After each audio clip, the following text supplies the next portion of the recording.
ঠাকুর মা স্বামীজি আমাদের সব সময় শিক্ষা দেন কিভাবে দরিদ্র দুঃখী আর্তের সেবা করা যায়, তথা যারা নিডি বা যাদের দরকার তাদের অসময়ে পাশে দাঁড়াতে হয়। এই শিক্ষায় আমাদের শিক্ষিত করেছেন এবং করে চলেছেন তাঁরা। স্বামীজি একেবারে এইভাবেই বলেছেন, আনসেলফিশনেস ইজ গড, অর্থাৎ অপরের জন্য যদি কোনো কিছু নিঃস্বার্থভাবে করা যায় তখন আমাদের চিত্তে বা মনে এক প্রশান্তি, চরম প্রশান্তির উদ্রেক হয়।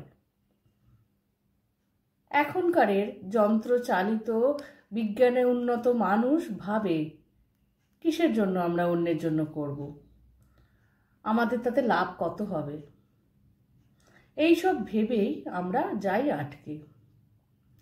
কিন্তু যদি একদম মনের অভ্যন্তর দিয়ে ভাবা যায়, ঠাকুরের কথা হিসাবে ঠাকুর বলে গেছেন মানব জীবনের চরম প্রশান্তি ভগবান লাভ।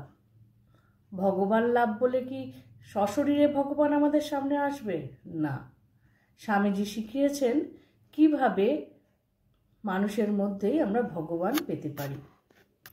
স্বামী সেবাপ্রাণানন্দজি বলছেন, পরের জন্য যদি আমরা সামান্যটুকুও করতে পারি তবে আমাদের মধ্যে সিংহ বিক্রমের শক্তি জাগ্রত হয়। অর্থাৎ সে অন্যের জন্য কিছু করার মধ্যে লুকিয়ে থাকে নিঃস্বার্থপরতা।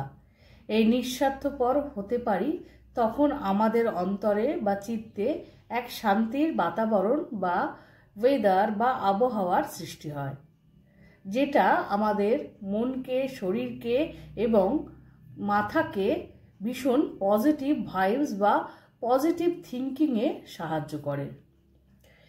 এরই মধ্যে আমাদের নিজেদের ভেতরকার শক্তিও জাগ্রত হয়।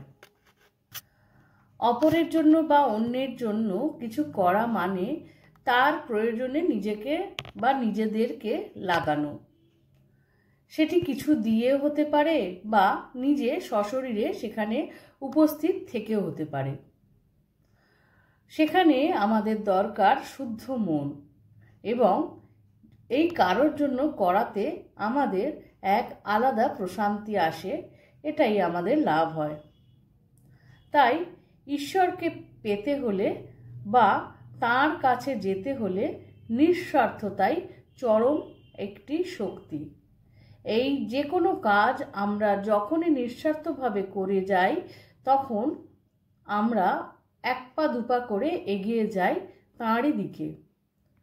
অর্থাৎ ঈশ্বর মানবের মধ্যেই বর্তমান। সেই স্বামীজির কথা, মার কথা, ঠাকুরের কথাই চলে আসছে।